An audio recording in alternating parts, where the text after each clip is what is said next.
We're speaking with Susan Pascoe, the inaugural chair of the Community Directors Council. It's the advisory arm of the Institute of Community Directors Australia. Thanks for speaking with us, Susan. That's a pleasure. So first up, how do you see the role of the new Community Directors Council?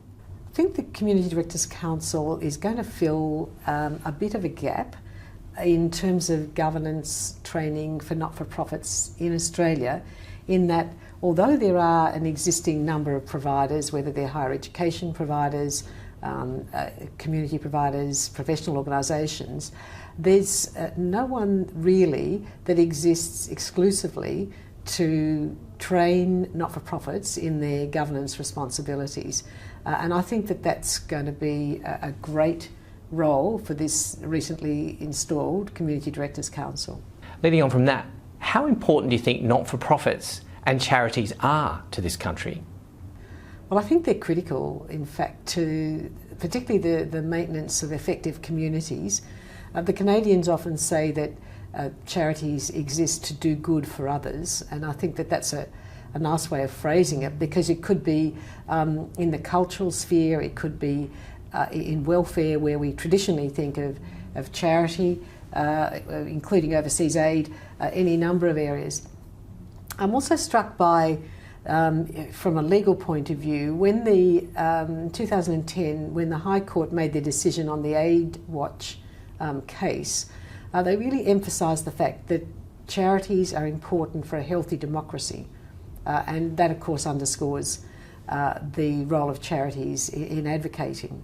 And as recently as last week, Prince William, in a speech to the Charity Commission of England and Wales, said that the royal family don't do charity work because it makes them look good.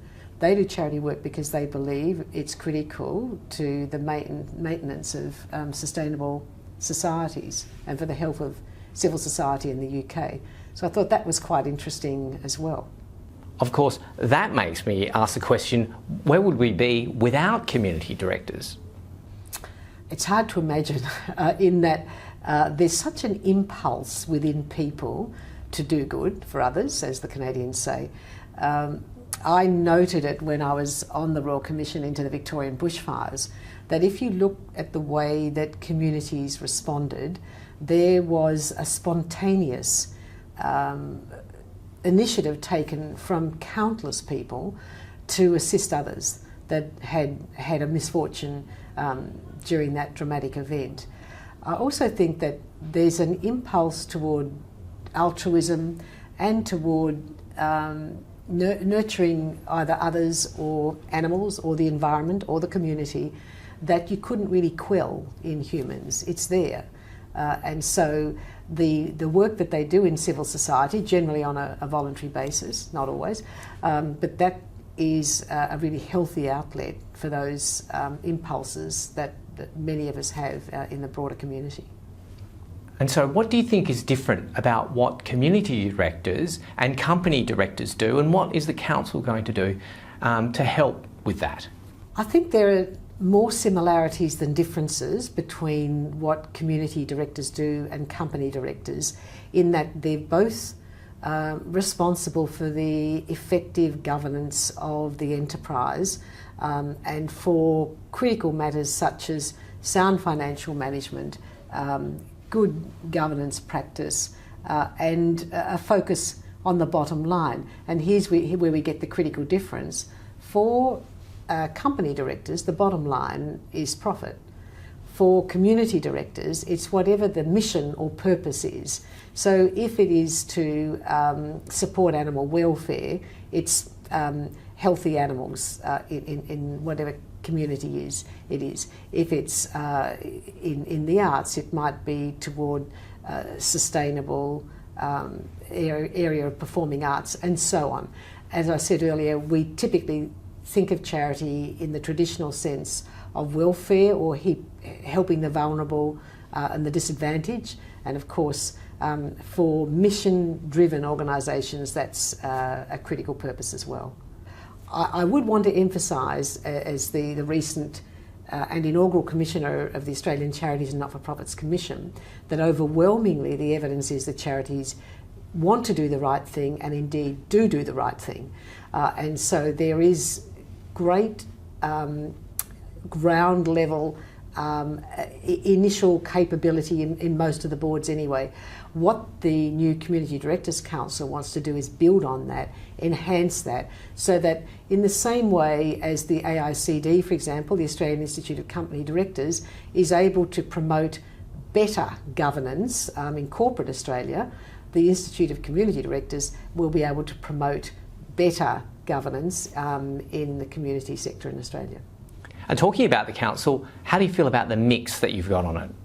It's a brilliant mix of people on the council.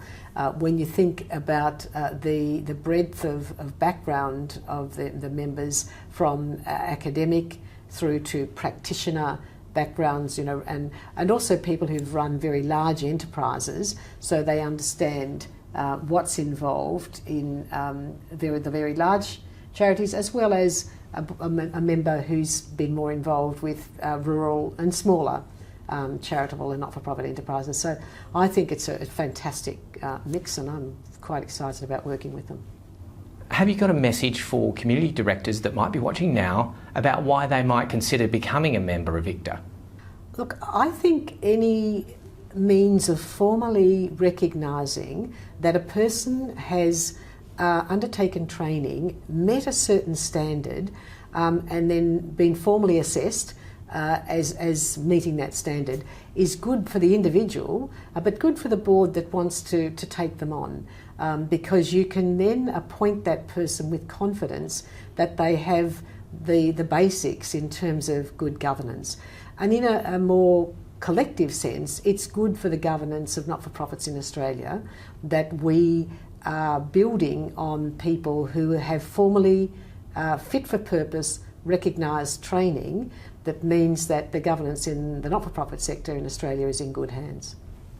And something that's on the top of the agenda for a lot of not-for-profits is, what do you think is going to be the top issues for the next couple of years? It's always a perennial issue for not-for-profits, their income stream. And there's a great variety of means by which not-for-profits do remain financially viable. For some of it, it's donations, others it's grants and contracts, generally government contracts.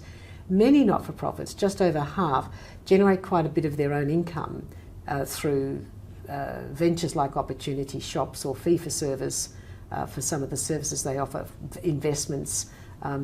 If they've got money in reserve, they're generating income to help themselves become sustainable, and that's a very strong thing. So funding would be number one, because it's every time you meet with charities it comes to the fore. I think the issue of advocacy and the right of charities to advocate is one that's in public debate at the moment, both because of proposed changes to the Electoral Act intended to limit the influence of overseas countries in Australian elections and Australian political affairs, but inadvertently might be capturing charities and others in its slipstream. So I think that that's a very important issue, and the right of charities to advocate, which is really, for many of them, at the heart of their enterprise, needs to be protected. And then I think for many charities, it's maintaining mission and staying on a sustainable footing, which is not dissimilar to the funding issue, and ensuring that you keep the trust. And finally, how do you see the trajectory of ICTA under the guidance of the new council? Look, for the council itself, given the eminent nature of the members of the board, I'm really hoping that they will be able to use their knowledge and their skills and their creative ideas to collectively enhance good governance training in the not-for-profit sector in Australia.